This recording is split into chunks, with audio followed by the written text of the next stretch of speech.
남자가 처음으로 검술을 펼쳤다. 그 자리에 모두를 놀라게 했다. 그가 선보인 것은 오랫동안 전해지지 않은 천연검법이었다. 이 검법은 100톤의 맹수를 검으로 베어내며 아무 힘도 들이지 않는 뛰어난 검술이다. 이로 인해 호위병들은 두려움에 떨었다. 이토록 무서운 검법이 자신들의 쓸모없는 젊은이에게서 나온 것이다. 사실 2달 전 그는 천생절맥으로 인해 수련할 수 없는 폐물이었다. 그는 무도 가문이 정통에게는 큰 금기였다. 그래서 나는 어린 시절에 본가에서 쫓겨났다. 삶은 고달팠지만 소아가 곁에 있어 그냥 이렇게 여생을 보내도 괜찮겠다고 생각했다. 하지만 그녀는 갑작스러운 암살로 죽고 말았다. 지금 내 머리 위에 지문에서 소리가 들린다. 보아하니 암살자들이 이미 여기까지 쫓아온 것 같아. 나는 즉시 상의를 벗어 사화의 몸에 덮어주었다. 그녀에게 약속을 했다. 내가 돌아오면 반드시 잘 묻어주겠다고. 그래서 나는 뒤도 돌아보지 않고 이곳을 떠났다. 곧 나는 막다른 길에 도달했다. 내 앞에는 오직 하나의 녹슨 검이 서 있었다. 나는 싫은 표정을 지으며 다가가서 살펴보았다. 이 칼은 무슨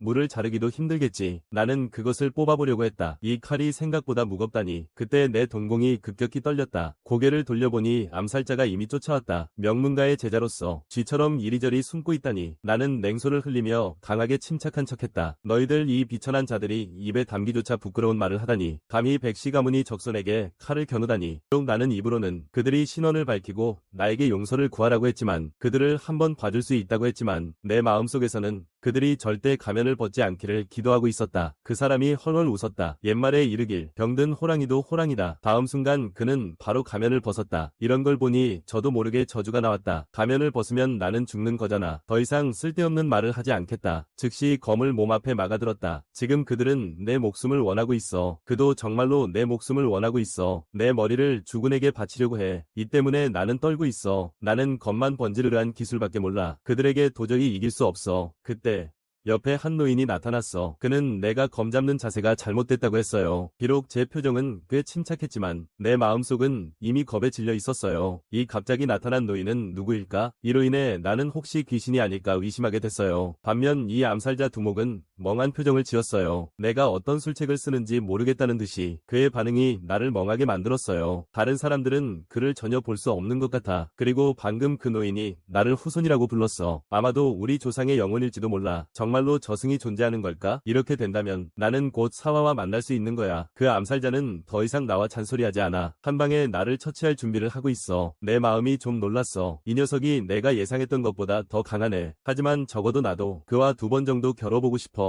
그동안 노인께서 내 검술이 서투른 걸 보고 내가 검술을 배운 적이 없다고 추측하셨지. 하지만 후손들이 어려움에 처하면 선조인 그도 무시할 수 없겠지. 너는 나에게 신검백승찬을 넘겨줄 수 있어. 그 후 그는 내 몸을 잠시 빌려야 해. 나는 머릿속에서 우르릉 소리가 들리더니 의식을 잃어버렸다. 동시에 그 암살자는 이미 백승찬의 앞에 다가왔다. 공기 중에 칼이 부딪히는 소리가 들렸다. 하찮은 암살자 하나가 어찌 자시 무인의 몸을 해칠 자격이 있겠는가. 암살자의 얼굴이 크게 변했다. 단 한 번의 공격으로 승패가 확연히 드러났다. 한 검이 떨어졌다. 그 암살자의 검이 손에서 떨어져 나갔다. 백승찬의 얼굴에는 위압감이 가득했다. 노인이 지금 너희를 목숨으로 맞서게 하겠다. 천연검의 칠세를 경험하게 하겠다. 다음 순간 내 몸에서 금빛이 감돌았다. 모든 힘을 검에 집중시켰다.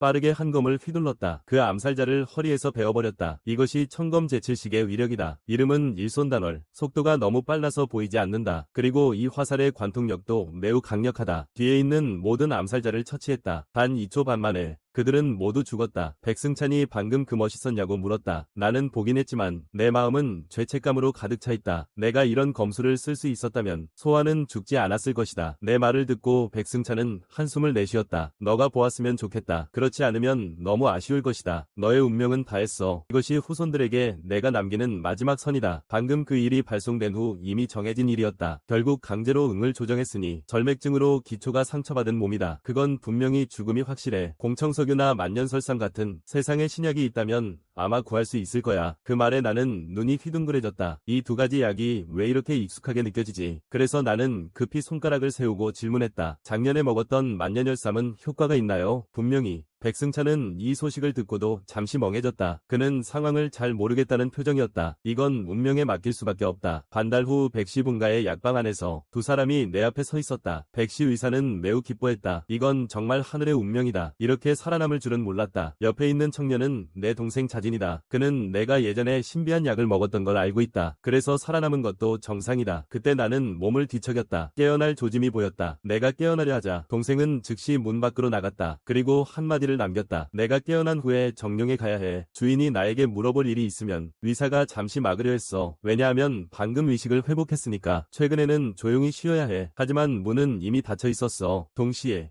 나는 천천히 일어났어. 샤오와는 어떻게 됐나요? 의사는 얼굴에 안타까운 표정을 지었어요. 그분이 말한 그 하녀는 이미 세상을 떠났어요. 그의 시신은 잘 매장되었습니다. 이 말을 들었을 때 저는 그리 놀라지 않았어요. 단지 마음속에서 우러나오는 슬픔이었어요. 그리고 나서 저는 녹슨 철검이 가주에게 가져가졌다는 것을 알게 되었어요. 그의 말을 듣고 나는 즉시 옷을 입고 집주인을 만나러 갈 준비를 했다. 나는 의사에게 내 몸에 대해 너무 걱정하지 말라고 했다. 이 모든 것은 나는 이미 익숙해졌다. 의사는 내 몸을 보고 멍하니 서 있었다. 공자가 게으르고 연약한 바보라고 들었는데 지금 보니 이건 완전히 헛소리다. 공자를 바보로 아는 사람이 진짜 바보다. 나는 곧 집주인의 문 앞에 도착했다. 들어가기 전에 나는 깊게 숨을 쉬었다. 하지만 다음 순간 나는 놀라워했다. 믿을 수 없다는 표정으로 내 앞에 서 있는 것은 백승찬이었다. 그는 나를 보며 미소를 짓고 있었다. 그때 나는 이미 땀으로 범벅이 되어 있었다. 백승찬이 아버지의 자리에 앉다니 더욱 놀라운 것은 그가 왜 여기 나타났는가 하는 점이다. 200년 전 불사의 검신이라는 이름은 한때 유명했다. 하지만 그 이후로 인구가 줄어들면서 자씨 가문은 점차 쇠퇴해갔다. 절정의 고수인 자우산이 가주 자리에 오르면서 자씨 가문을 다시 일으켜 세우기 시작했다. 그리고 백류사는 강호에서 무자비한 명성을 얻었다. 하지만 오늘 나는 전혀 예상하지 못했다. 어떤 사람이 이렇게 경솔하게 유명한 아버지에게 대하는지. 갑자기 백승찬이 장난기가 발동했다. 아버지의 수염을 쳐다보았다. 그리고는 아버지의 수염을 잡아당겼다. 나는 그걸 보고 식은땀을 흘렸다. 다행히 그의 몸은 누구에게도 닿지 않았다. 하지만 나도 조금 기대돼. 그가 정말 아버지를 잡을 수 있다면 수염이 어떤 장면이 될지. 하지만 아버지는 그의 뒤에 귀신이 있다는 걸 모른다. 내가 그 앞에서 함부로 굴고 있다고 생각하네. 주변 사람들도 경멸하는 소리가 들린다. 이 공자는 정말 쓸모없는 놈이군. 나는 급히 무릎을 꿇었다. 내 몸이 아직 회복되지 않아서 아버지가 저를 만나고 싶다고 하셔서 왔습니다. 아버지가 저에게 습격 사건에 대해 아는지 물으셨어요. 저택의 그 암살자들이 누구인지. 아버지의 눈빛은 매처럼 날카로웠습니다. 그분은 제가 암살자의 정체를 추리할 수 있는지 시험해보려는 것 같았습니다. 내 추리가 맞지 않다면 그것은 내가 정말 쓸모없는 사람이라는 것밖에 증명하지 못하겠군. 그래서 나는 추리를 시작했어. 내가 추측하기엔 사악한 길의 연합 비밀 조직의 놈들이야. 결국 그 녀석들이 가문이 세력을 확장하는 걸 가장 싫어하니까. 아버지는 잠시 침묵하셨다. 내 추리가 조금 부정확하다고 생각하셨지. 하지만 방금 그건 단지 내 준비 단계였을 뿐이야. 그 녀석들이 무공을 숨겼지만 비밀 송길단 같은 무능한 자들은 아니다. 가장 중요한 것은 그들이 정신이 좀 맑다면 자씨 세가를 건드리지 말아야 한다는 것이다. 아버지가 수염을 만지시며 나에게 이야기하라고 하셨다. 보아하니 너의 독처 시간이 많이 변했구나. 내 추측을 다 듣고 나서 아버지는 여전히 원하는 답을 듣지 못하셨다. 나는 뒤에 있는 사람이 누구인지 모르기 때문이다. 저택에는 나 외에 살아남은 사람이 없다. 아버지는 내가 부끄럽지 않냐고 물으셨다. 하지만 나는 내가 살아남은 것에 대해 다행이라고 말했다. 살아남아야만 죽은 자에게 복수할 기회가 있다. 이 말을 듣고 아버지는 만족스러운 미소를 지으셨다. 그가 나에게 올라가라고 했다. 나는 천천히 계단을 올라갔다. 나는 알고 있었다. 아래가 진정한 주제라는 것을. 주변 사람들이 내가 어떻게 그 암살자들을 처치했는지 물어봤다. 그 녀석들 몸에 있는 칼자국을 보면 분명히 천연검의 기술이다. 역시 내가 추측한 대로였다. 아버지는 결국 이 질문을 했다. 올 것은 결국 오게 마련이다. 내가 내 힘이 전혀 없는 상태에서 그 무리의 암살자들을 처치했다는 것은 말도 안 되는 소리다. 하지만 내가 진실을 말하더라도 아버지는 믿지 않을 것 같다. 이게 어떻게 말이 될 수 있겠는가? 그래서 지금은 현실에 최대한 가깝게 다가가려 한다. 나는 창고 비밀 통로에 종점에서 정신이 깃든 기이한 공간을 발견했다고 거짓말했어. 거기에 발을 들여놓자마자 나는 기절했어. 눈을 뜨니 암살자들이 모두 죽어 있었어. 이 말을 듣고 아버지가 내 손을 꽉 잡았어. 그 다음에 나는 엄청난 힘이 내 손바닥에서 내 몸으로 퍼져나가는 것을 느꼈어. 나는 아버지가 무엇을 하려는지 모르겠어. 아래 사람들은 깜짝 놀랐다. 가주님, 진정해 주십시오. 아버지가 천천히 말했다. 절맥증은 전혀 호전되지 않았다. 내공도 전혀 발전이 없다. 그 후 그는 한숨을 쉬었다. 내가 빨리 돌아가게 해줘. 그냥 한 번만 더 쳐다보면 짜증나기만 해. 가기 전에 그 녹슨 검을 나에게 던졌어. 네가 가져온 거라면 네가 가져가도록 해. 나는 살짝 고개를 숙였어. 아버지께 감사 인사를 하며 대전에서 나와서 자승찬이 계속 떠들기 시작했어. 정말 눈이 없는 녀석들이군. 세상에 유명한 검조차 알아보지 못하다니. 이 검은 성찬의 애검이야. 이름은 유성애. 이 검은 유성철로 만들어졌어. 말에 나는 깜짝 놀랐다. 유성애는 장로원의 장식품으로 걸려있지 않나? 혹시 그건 모조품인가? 갑자기 승찬이 불쌍하게 느껴졌어. 지금의 가문은 정말 냉혹하구나. 너는 그의 자식인데 그가 너를 이렇게 싫어하다니. 하지만 나는 그 말이 좀 지나쳤다고 생각해. 그는 표면만 봤을 뿐이야. 나는 아버지가 나를 싫어하지는 않는다고 생각해. 그건 1년 전 일이었어. 나는 약국을 지나쳤다. 우연히 아버지가 천리 밖에서 가져온 만년설삼을 들었다는 것을 들었다. 그는 모든 사람 몰래 내게 복용시키기 위해 숨기고 있었다. 이 결과에 백승찬은 매우 놀랐다. 그럼 방금 그가 내 손을 잡았던 건 공과 혈자리를 밀기 위해서였나? 보아하니 그는 감정을 표현하는 것을 부끄러워하는 그런 아버지인 것 같다. 정말 귀엽네. 동시에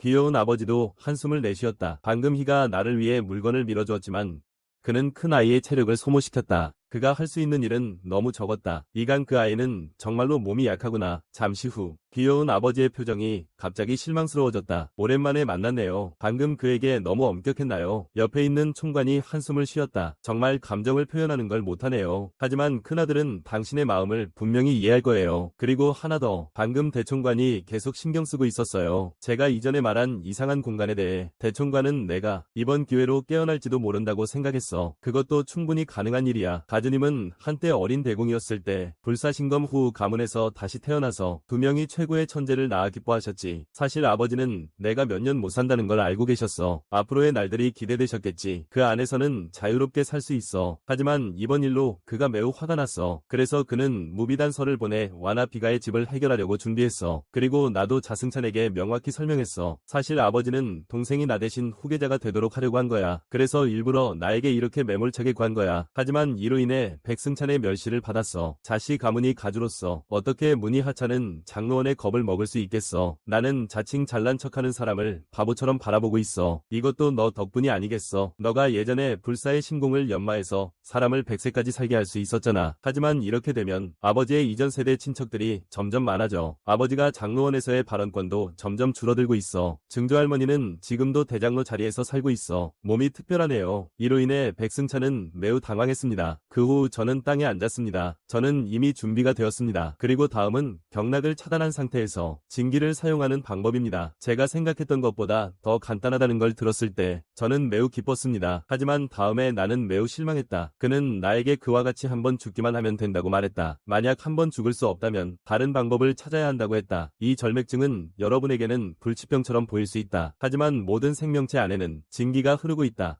만약 병열리 막혀 진기가 흐르지 못한다면 그렇다면 나는 이미 죽었을 것이다. 증기를 흐르는 물에 비유한다면 혈자리를 강가로 본다면 절맥증은 혈자리로 칭할 수 있다. 천성적으로 시내의 강가처럼 좁다. 그래서 나는 위문을 제기한다. 그렇다면 혈자리를 확장하면 나는 죽지 않고도 무공을 쓸 수 있는 건가? 사실 나는 너무 간단하게 생각했다. 자승찬은 수많은 생명을 빼앗았다. 하지만 결코 경락을 본 적이 없다. 인간의 사지는 혈관만 있다. 살과 뼈뿐이다. 신과 영혼은 없다. 그가 내 몸에 붙어 있을 때는 그의 의념을 바탕으로 경락을 연결했다. 그가 갑자기 많은 말을 했어. 하지만 나는 그걸 전혀 이해할 수 없었어. 나는 그에게 그런 헛소리 하지 말라고 했어. 한마디로 요약해달라고. 간단히 말하면 노력이라는 거야. 충분한 노력이면 아마 의지만으로도 병혈을 연결할 수 있을 거야. 그의 말은 예전 수능 때를 생각나게 했어. 선생님께서 우리에게 말한 두 글자는 노력이다. 노력에 관한 이야기는 정말 어디에나 있구나. 백승찬은 한눈에 내가 태음경을 수련했음을 알아챘다. 백시 가문이 비밀 무공은 불사신공이다. 이것은 하양신법과 태음경으로 이루어져 있다. 하양신법은 빠르게 내력을 축적할 수 있는 내기신법이다. 반면 태음경은 정신을 맑게 하는 체조라고 볼 수 있다. 조gin들 중에서는 보통 어린 시절에 태음경 수련을 마치고 난다. 주로 양신법을 집중적으로 수련한다. 이 말을 듣고 자승찬은 나쁜 미소를 지었다. 그것은 태음경이 완벽한 수련법이 아니기 때문이다. 그는 노년에 드디어 태음경을 완성했다. 그러니 나에게 큰 도움이 될 것이다. 불사의 신검이라 불리는 사람들도 이렇게 말했다. 혹시 내가 이 몸으로 할 수 있는 것이라면.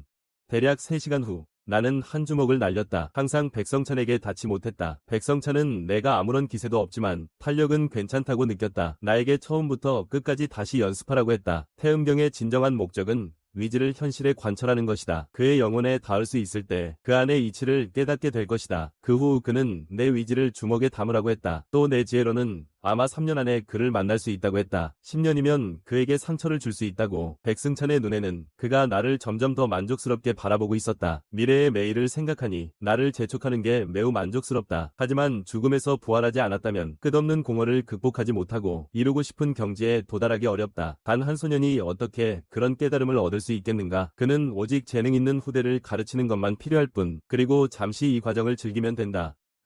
그때 나는 자세를 잡았다. 전생의 죽음에 대한 기억이 떠올랐다. 나는 전생의 마지막 순간의 느낌을 아직도 기억한다. 무아에 잠겨 육체를 잊었다. 몸은 흙으로 썩어갔다. 그때 느꼈던 감정과 솟아오른 생각과 깨달음은 모두 내 마음속에 숨겨져 있다. 그리고 다음 순간 나는 그 의지를 모두 주먹에 담아 휘두르면 된다. 이때 승찬은 미소를 지으며 나를 바라보고 있었다. 그는 이 힘의 위력을 전혀 깨닫지 못하고 있었다. 펑 하는 소리와 함께 나는 바로 백승찬의 배를 강하게 가격했다. 그리고 확실히 맞췄다. 이 한 방으로 백승찬은 심각한 부상을 입었다. 또 내 10년의 진척도를 높였다. 나는 믿기지 않는 표정으로 그 한 방을 바라봤다. 그는 자신이 하늘로 날아갈 것 같은 기분이었다. 주먹을 한 대 날린 후 나는 기절해버렸다. 다시 눈을 뜨니 자승찬이 나에게 말했다. 내가 방금 그 주먹을 날렸을 때 그는 거의 하늘로 날아갈 뻔했다. 그 말에 나는 어색하게 웃었다. 하지만 그도 이전에 잠시 방심한 것이었다. 앞으로는 이런 일이 없을 것이다. 그때 나는 백승이 천천히 말하는 것을 들었다. 내가 깊이 잠들어 있을 때 그는 오랫동안 생각했다. 접촉할 수 없는 것에 닿는 것은 태음경의 첫 번째 경지라고 할 수 있지만 하루 만에 이룰 수 있는 것은 아니다.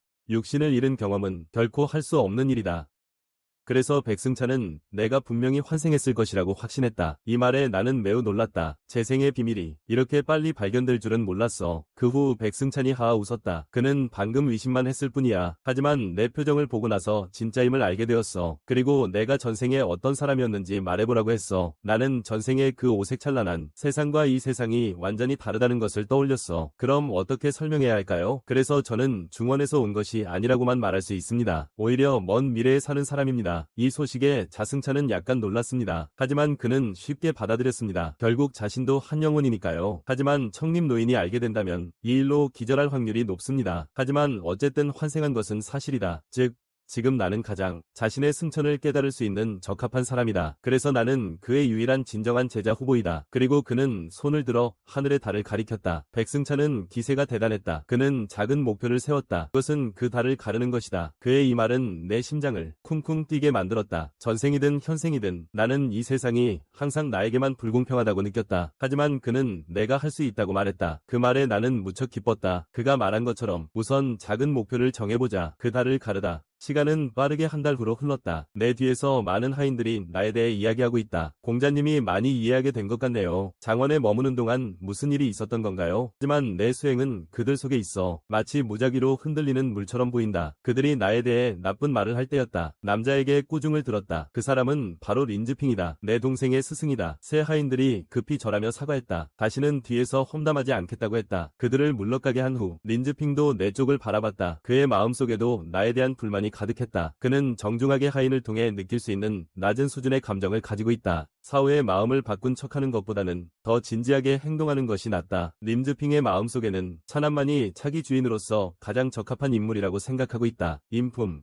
무예, 혈통, 외모 모두가 매우 뛰어나다. 그가 바로 하준 공자이다. 반면에 그와는 정반대인 공자는 오만하고 자만하다. 아직도 술 마시고 놀기에 열중하네. 이런 사람이 어떻게 소주가 될 자격이 있겠어. 이건 정말 말도 안 되는 소리야. 그 후에 내 쪽을 바라보았어. 곧이어 그는 크게 놀랐어. 어떻게 그렇게 비도덕적인 일을 할 수 있어. 나는 큰 철소태.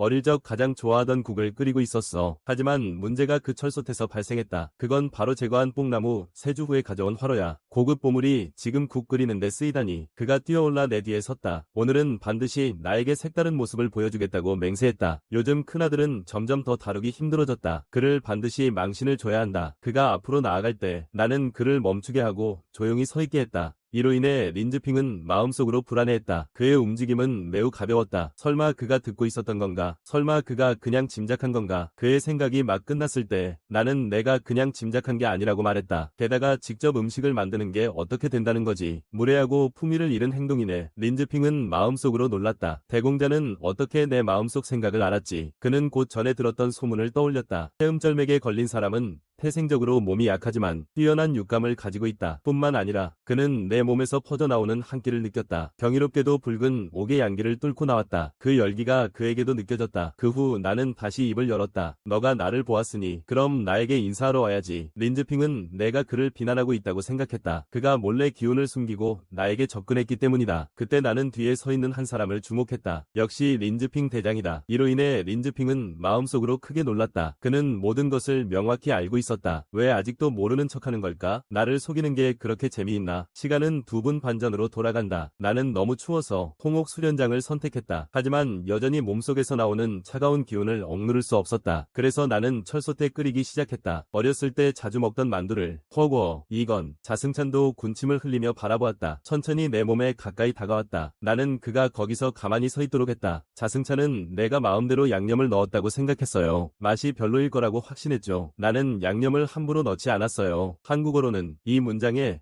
마음대로 넣다라는 표현이 없어요. 나는 우연히 발음이 같다는 것만 추측한 게 아니에요. 또 예전에 동생이 이국을 먹고 싶어서 내 쪽으로 일부러 지나갔던 것도 생각났어요. 그런데 그는 오지 않았어. 내가 보였는데 차라리 나한테 인사라도 해주지. 사실은 이렇게 된 거야. 뒤에서 나타난 린즈핑은 여전히 자승찬이 나에게 상기시켜줬어. 그는 지금도 내가 이미 알아챘다고 생각하고 있어. 그는 여전히 처음 보는 것처럼 행동하고 있어. 그때 린즈핑이 살짝 고개를 숙였어. 대공자님, 제 무례를 용서해 주십시오. 이후 그는 공손하게 물러났다. 그럼 제가 여기서 식사하는 것을 방해하지 않겠습니다. 그가 떠날 때 나는 다소 놀랐다. 걷는데도 발소리가 전혀 없었다. 임즈핑, 일명 옆구리 일도라 불린다. 이는 인류 고수들은 모두 눈치채기 때문이다. 그의 움직임 없이 얻은 칭호. 이런 대단한 녀석. 그가 나한테 폐를 끼치지 않기를 바란다. 수련장을 떠날 때 불자승찬이 나에게 다시 해보라고 했다. 그래서 나는 그의 손바닥에 주먹을 날렸다. 지금의 나는 이미 능숙하게 몸에 의식을 주입할 수 있다. 즉각적으로 변화하지는 않겠지만 언젠가는 자신의 변화를 직접 느낄 수 있을 것이다. 그 후 그는 나와 동생의 관계에 대해 물어보았다. 어릴 때는 관계가 매우 좋았다. 내가 그를 키웠다. 하지만 우리의 관계가 조금 소원해졌다. 결국 내가 그를 멀리하게 되었다. 그래서 점차 관계가 소원해졌다. 그 시절을 회상하면 나는 동생이 소중히 여기는 모든 것을 깨뜨렸다. 그의 얼굴도 멍이 들도록 주물렀다. 내가 집을 떠날 때 이미 그와 사이가 나빠졌다. 그래서 그는 나를 배웅하러 나오지 않았다. 이런 일들은 백승찬의 눈에는 정말 너무나도 정상적이었다. 결국 세자 간의 다툼은 항상 이러하니까. 그는 한때 형제가 있었다. 하지만 어느 날 그 형제가 그를 죽이기 위해 암살자를 보냈다. 그는 암살자를 처리했지만 형제를 없애지는 않았다. 죄는 살려줄 수 있지만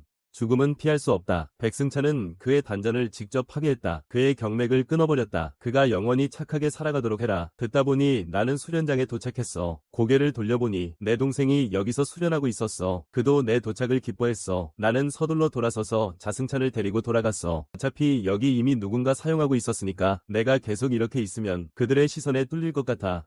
자승찬조차 그들이 눈빛이 정말 좀 과하다고 느꼈다. 자승찬은 내가 한 말을 듣고 확실히 이 아이가 이런 냉혹한 눈빛으로 나를 바라봐야 한다고 생각했다. 그러나 다음 순간 린즈핑 옆에 아이가 갑자기 사라졌다. 다시 나타났을 때 그는 이미 내 앞에 와 있었다. 이것이 나를 약간 놀라게 했다. 그의 달빛 그림자는 이미 절정에 달했나봐. 내 표정이 변하자마자 곧장 진지해졌다. 혹시 몰라서 말하는 건데 남의 길을 막았으면 먼저 이유를 말해야 하는 거 아니야. 그 후에 나는 바로 그의 어깨를 밀쳐냈다. 오랜만이야. 너는 말조차 할 수 없는 것 같아. 그런데 동생이 나를 확 잡아당겼어. 잠깐만 기다려. 그리고 그는 형이라고 소리쳤어. 이 장면에 뒤에 있던 린즈핑이 깜짝 놀랐어. 나조차도 놀랐어. 고개를 돌려서 그가 방금 나를 뭐라고 불렀는지 물어봤어. 동생은 얼굴이 붉어졌다. 급히 말을 바꿨다. 방금 내가 말한 것은 형이야. 한동안 집안의 모든 사람들이 나를 좋아했어. 비록 나는 절맥증에 걸렸지만 성숙하고 차분한 모습 덕분에 모두의 따뜻한 시선을 받았어. 게다가 어렸을 때 나는 동생에게 매운 완탕국을 자주 만들어줬어. 그의 눈에는 나는 아직 어른이 되지 않은 작은 어른이야. 남동생과 함께 행복한 시간을 보냈어. 그는 이 행복이 계속될 줄 알았지. 하지만 어느 날 모든 게 변했어. 갑자기 성격이 돌변했어. 매일 무서운 소리로 화를 내곤 했어. 그 모습에 그때의 남동생은 멍해졌어. 그 후 나는 더 이상 집안 사람들과 어울리기 싫었어. 내가 계속된 폭행 때문에 결국 아버지마저 나에게 실망하게 되었다. 가족들은 나를 비난하며 도덕을 잃었다고 이야기했다. 그래서 그를 소년주로 세워야 한다고 했다. 그때 동생은 무슨 일이 일어났는지 몰랐다. 그저 내가 빨리 예전 모습으로 돌아오기를 바랐다. 함께 함께 놀기를 원했다. 조금 전까지 림지핑이 동생에게 말했다. 수련을 끝내고 난 후에 냄비를 끓였다고. 그리고 한 달 전부터 시작했다고 말했어. 그냥 여기서 수련했다고. 이 말에 동생의 심장은 두근두근 뛰기 시작했어. 만약 형이 이미 무공 수련을 시작했다면 아마 예전처럼 지낼 수 있었을 텐데. 하지만 지금 그는 정말로 바보처럼 잘못된 말을 했어. 그래서 어떻게 이 말을 만회할까 계속 생각했어. 그래서 그는 방금 형이라고 부른 것을 인정하지 않았어. 대신 큰형이라고 했지. 그 모습에 나는 미소를 지었어. 그가 나에게 느끼는 감정이 싫어하는 것뿐이라고 생각했는데 내가 잘못 생각했어. 나는 바로 돌아섰어. 너도 이렇게 컸는데 나를 형이라고 부르는 건 어울리지 않아. 그냥 나를 형이라고 부르자. 그 후에 나는 그에게 왜 내가 떠날 때 불렀는지 물어봤어. 알고 보니 그는 예전처럼 나와 함께 훈련하고 싶었던 거야. 하지만 나는 지금 전혀 내력을 쓸 수 없어. 너와 내가 지금 훈련하는 건 나를 복수하려는 게 아니야. 동생은 순간적으로 어쩔 줄 몰라 했다. 그는 자신이 내력을 사용하지 않겠다고 약속했다. 그리고 우리는 어릴 적에 대해 이야기했다. 아버지가 가르쳐준 귀신 잡기 게임에 대해. 동생이 그렇게 말하자 백승찬은 생각이 났다. 그것은 그가 창안한 수련법이었다. 이렇게 지금까지 이어질 줄은 몰랐다. 하지만 나는 이 게임을 하고 싶지 않았어. 그래서 말할 수밖에 없었지. 우리가 해야 할 일은 먼저 임대사의 동의를 얻는 거야. 그런데 놀라운 건 그가 기꺼이 고개를 끄덕였다는 거야. 나와 동생의 연습을 허락했어. 이건 좀 의외였어. 원칙적으로 그는 나를 매우 싫어했거든. 예전에는 나에게 동생과 어울리지 말라고 꾸짖었어. 결국 오늘 그가 동의했네. 이런 상황은 정말 이해할 수가 없어. 린즈핑은 마음속으로 생각하고 있었어. 내가 실력을 숨기고 있는지 확인하려고. 자승찬조차 내가 그와 연습해야 한다고 생각했어. 그가 내게 몸의 움직임을 더 가볍게 만드는 방법을 가르쳐줄 수 있어. 그리고 마침 나에게 시험해볼 기회를 주네. 한 달 동안의 수행 결과 내가 아직 동의하지 않았다는 것을 보았다. 그가 나에게 아주 큰 제안을 했다. 그것은 내가 연습을 마친 후에 그가 생명 연장의 단서를 알려준다는 것이었다. 이 말을 듣고 나는 즉시 동생의 어깨를 잡고 연습에 동의했다. 이 장면은 뒤에 있는 백승찬을 놀라게 했다. 어쩔 수 없이 한숨을 쉬었다. 그의 눈에는 사실 내가 이 게임을 하고 싶어하는 게 보였다. 하지만 계속 체면 때문에 망설였다. 그래서 우리 모두 눈가리개를 했다. 동생은 장로들의 인정을 받을 뿐만 아니라 세상에서 가장 뛰어난 사람을 목표로 하는 천재다. 나는 태음경만으로 그를 이길 수 있을지 모르겠다. 내 말은 옆에 있는 자승찬의 인정도 받았다. 방금 달 그림자를 본 것처럼 그의 실력은 분명히 무시할 수 없을지도 몰라. 하지만 그 아이가 일세에 한 번 나올 천재라고 한다면 그건 내가 선택받은 후에 탄생한 전무후무한 유일무이한 천재라는 의미야. 지금 바로 그 하늘 높고 땅 넓은 아이에게 무엇이 천지 차이인지 알려주라고. 사실 업은 내가 환생하기 전에 그 세상에는 한마디가 있었어. 그 말은 바로 형보다 아우가 못하다. 즉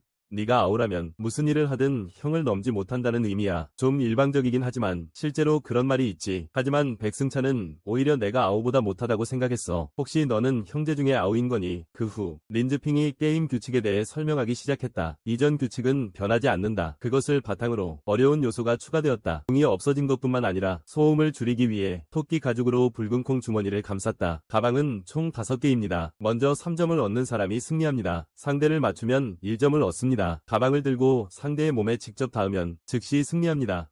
이게 나를 좀 흥분시키네요. 이 게임을 한 지 6년이 지났어요. 동생이 나에게 방심하지 말라고 했어요. 그렇지 않으면 쉽게 그에게 질 수 있어. 바로 이어서 린즈핑이 손을 크게 던졌다. 지금부터 경기를 시작합니다. 그 순간 동생의 발이 갑자기 힘을 줬다. 그는 마음속으로 결심했다. 오늘 꼭 형에게 자신의 변화를 보여주겠다고. 그저 슉 하는 소리가 들렸다. 동생이 내 몸에 주먹으로 가방을 쳤다. 먼저 1점을 얻었다. 방금 린즈핑은 동생이 걱정된다고 했다. 이제 그의 걱정이 완전히 쓸데없는 것임을 깨달았다. 그 후 그는 나를 바라보았고 내가 태음경 첫 번째 자세를 사용하고 있음을 발견했다. 천지반개. 나는 그저 제자리에서 소음을 내고 있었다. 그래서 동생이 조금 당황했어. 그냥 동생을 잠깐 방해한 것뿐이야. 그러자 그는 나에게 가방을 던졌어. 내 몸이 살짝 옆으로 기울었어. 가방을 잡지 못했어. 오히려 그에게 맞았어. 이로 인해 린즈핑이 조금 놀랐어. 대공자가 가방을 잡으려 했다는 게 믿기지 않아. 그는 도대체 무슨 생각을 하는 걸까? 분명 눈을 가렸는데 어떻게 가능하지? 하지만 바로 그 때문에 동생은 이미 2점을 얻었어. 한 번만 맞히면 이기는 거야. 하지만 전혀 예상치 못한 건 이번에 내가 피했다는 거야. 하지만 임지평은 전혀 당황하지 않았어. 그는 이 공자가 여전히 우위에 있다고 생각했어요. 하지만 곧 이상하다는 걸 깨달았어요. 어디서부터인지 모르겠지만 대공자의 발소리와 주먹을 휘두를 때 나는 소리가 사라졌어요. 이 순간 달빛 아래서 대공자는 마치 사라진 것 같았어요. 그와 동시에 이공자의 마음속에도 약간의 두려움이 생겼어요. 그는 주변의 소리와 움직임을 느낄 수 없었다. 어쨌든 어떤 존재감도 느낄 수 없었다. 자신의 형이 어디에 있는지도 전혀 느낄 수 없었다. 그는 곧 과거를 회상하며 그를 무섭게 하는 사실을 깨달았다. 그것은 예전에 형과의 대련에서 한 번도 이긴 적이 없다는 것이었다. 매번 승리를 확신하며 경기에 임했지만 하지만 매번 형에게 역전당했어요. 그 후 동생은 느꼈어요. 앞에 끝없는 추위의 기운이 있다는 것을. 비록 그의 눈은 보이지 않지만 그는 분명히 자신의 형이 공격하는 것임을 알아차렸어요. 그래서 그는 이 공격을 피해야 했어요. 딱 하는 소리와 함께 나는 가방을 단단히 그의 이마에 내리쳤어요. 단 한 방에 동생이 나에게 날아갔다. 그는 마음속으로 감탄했다. 형이 정말 최고다.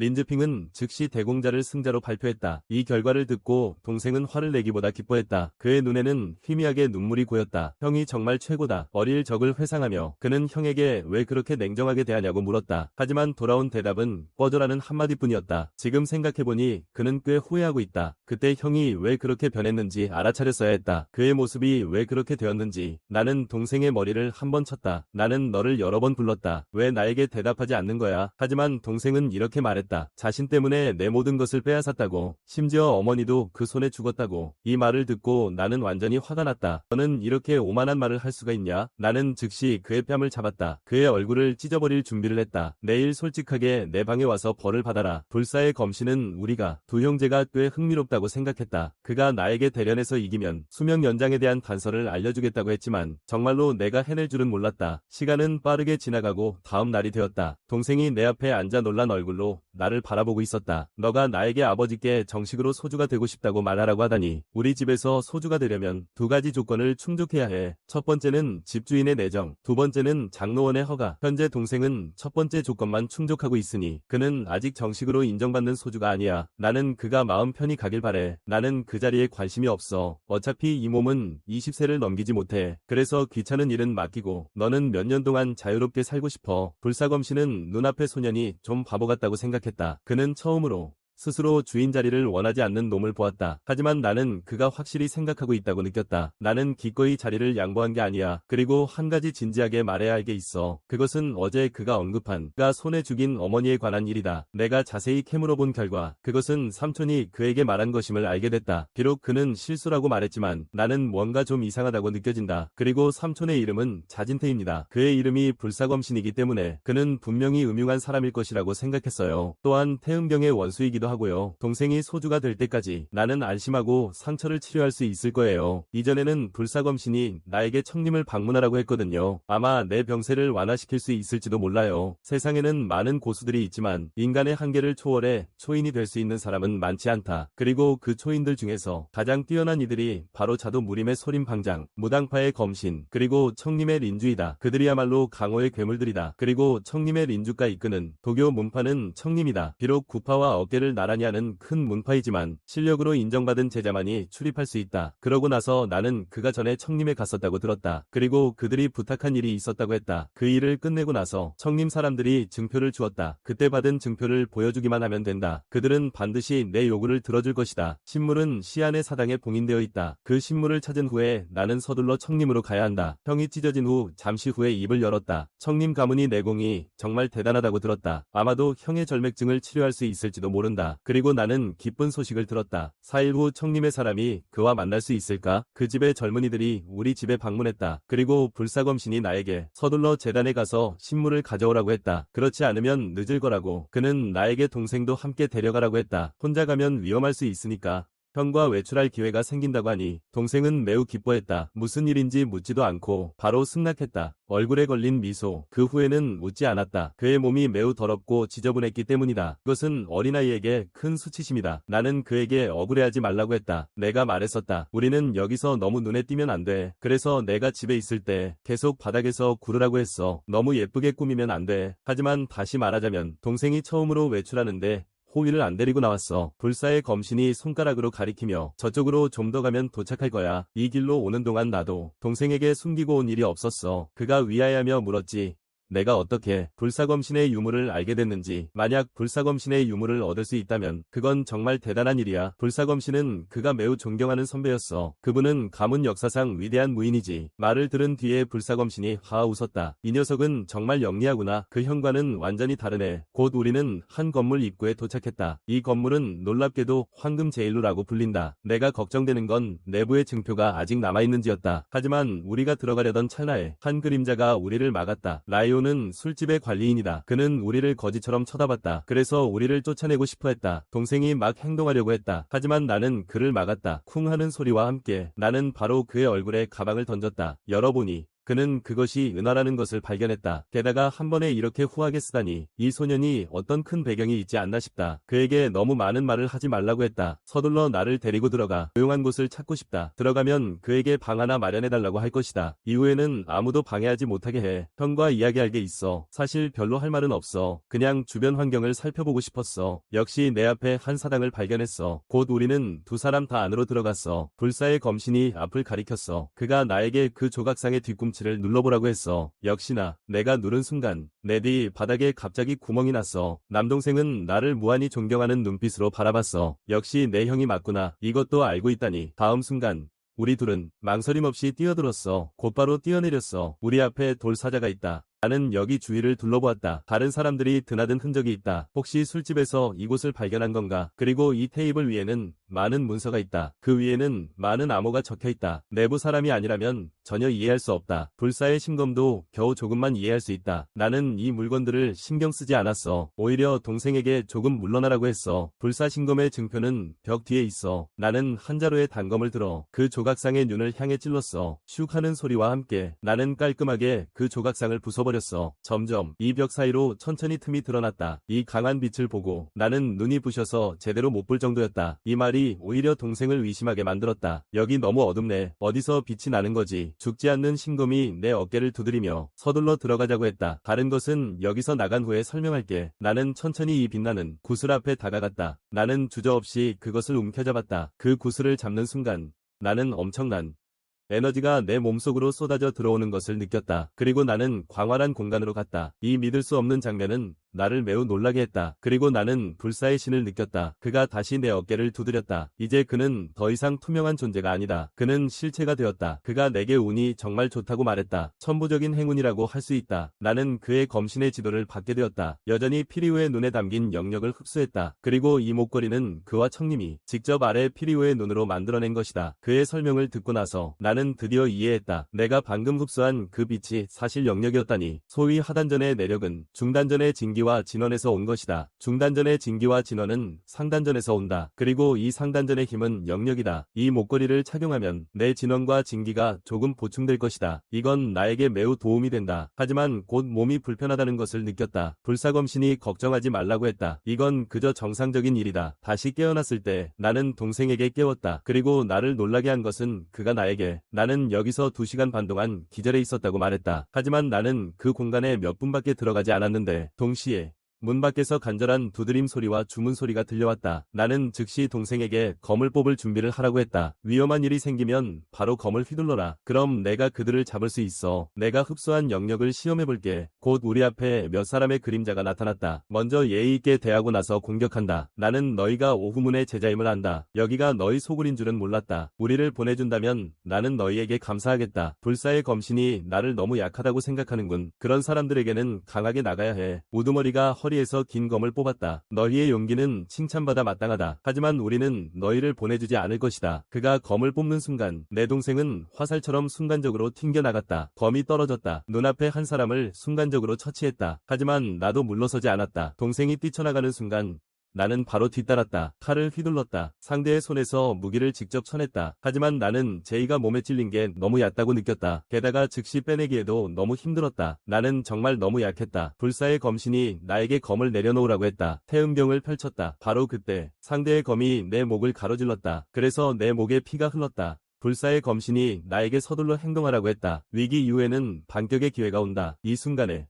나는 세 손가락으로 쳐서 상대의 두 눈을 바로 찔러 멀쩡히 보이지 않게 만들었어. 상대는 아픔에 몸부림쳤어. 더 중요한 건 내 눈도 멀게 됐다는 거야. 그 후 나는 재빨리 뒤로 물러난 다음 다시 돌진했어. 속도가 붙으면서 한 번이 일격으로 그를 베어 죽일 자신이 있었어. 딱 소리와 함께 나는 그의 목을 베어버렸어. 그의 동작은 깔끔하고 재빠르다. 전혀 미적지근하지 않다. 불사의 검신이 방금 내 공격을 잘했다고 칭찬했다. 하지만 이들을 처치했다고 사리사욕에 눈이 먼 자들에 대해 자만하지 마라. 그때 나는 옆에 있는 동생을 보았다. 그때서야 그는 이미 모든 적을 처치했음을 깨달았다. 다시 말하자면 이번이 내가 세 번째로 사람을 죽이는 거야. 첫 번째는 전생에 어떤 미친 사람이 버스 정류장에서 칼을 휘두르고 있었어. 나는 엄마를 보호하기 위해서 우리 쪽으로 다가오는 그 괴물을 몸으로 막았어. 그리고 내가 그렇게 부딪힌 덕분에 그는 빠르게 달려오는 화물차에 치여 죽었어. 비록 이후 경찰 조사에서 내가 어떤 과실도 없다는 것이 밝혀졌지만 그 일 때문에 며칠 동안 계속 속이 불편했다. 다음은 환생 후 죽음의 신이 검에 의해 처형당한 그 사람이다. 비록 그때 다른 사람의 목숨을 빼앗았지만 전생처럼 큰 충격은 받지 않았다. 왜냐하면 여기서는 오륜이기 때문이다. 이 몸은 평범한 청년이 아니다. 바이시 가문이 적손이다. 어찌되었든 그들이 내 목숨을 원한다면 죽을 준비를 해야 한다. 그때 우리의 대화를 끊는 목소리가 들렸다. 그는 대의 도움에 매우 감사하고 있습니다. 여러분이 우리를 도와 반역자를 처형해 주셨기 때문이다. 우리는 시안 지부에서 두 분의 큰 은혜를 입었습니다. 앞으로 반드시 보답할 것입니다. 나는 천천히 앞으로 나아가 그에게 몇 마디 물었습니다. 그 사람이 정구라고 하는 것을 알게 되었습니다. 이전에 테이블 위에 있던 종이를 떠올렸습니다. 거기에는 정구라는 이름이 있었습니다. 그는 시안 지부장인 진화의 측근인 것 같습니다. 그는 내가 그와 함께 제거한 모든 사람들이 배신자라고 말했습니다. 전임 부장관이 방금 세상을 떠났어. 이 자식들이 반란을 일으키기 시작했어. 나는 그에게 다음 부장관이 누구인지 말하게 했어. 하지만 그는 아무 말도 못했어. 그 모습을 보고 나는 즉시 손에 쥔 단검을 꺼냈어. 네가 다시 말하지 않으면 죽어라.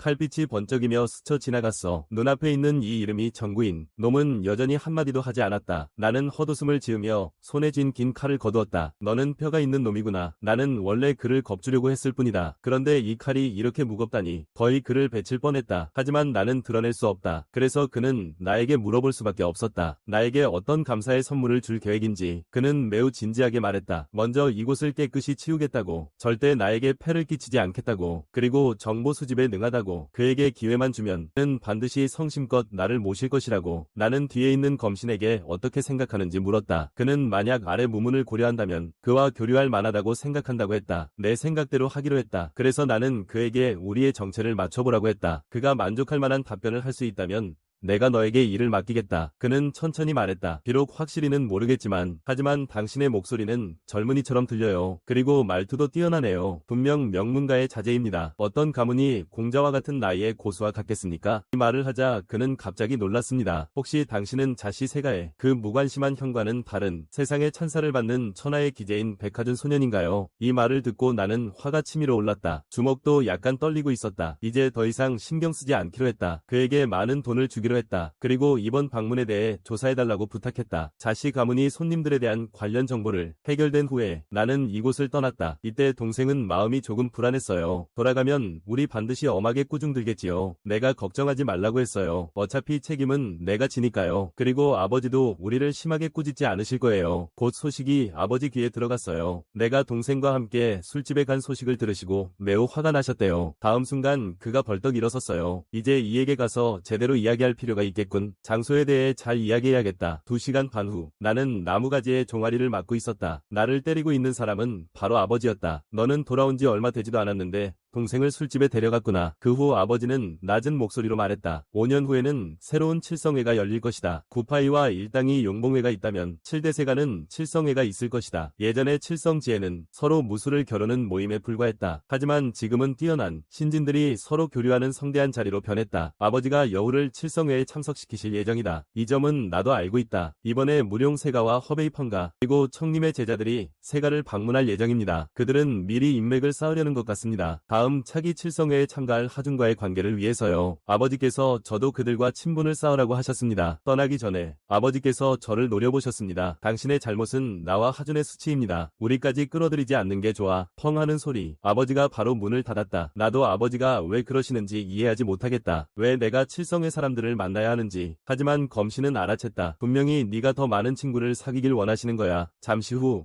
차가 한 사람이 들어왔다. 대총관이 들어올 때 나에게 약을 몇 가지 가져다 줬어. 상처에 바르라고 했어. 그렇게 하면 빨리 나을 거라고. 그리고 이 일은 반드시 가족에게 비밀로 하라고 했어. 열어보니 이게 하필 세가의 비전이었어. 제작된 화나무 연고였어. 아버지의 작은 속셈을 내가 모를 리가 없지. 이게 바로 아버지가 특별히 가져다 주신 약이야. 다음날 아침 검신이 나를 끌고 훈련하러 갔어. 그는 나에게 말했어.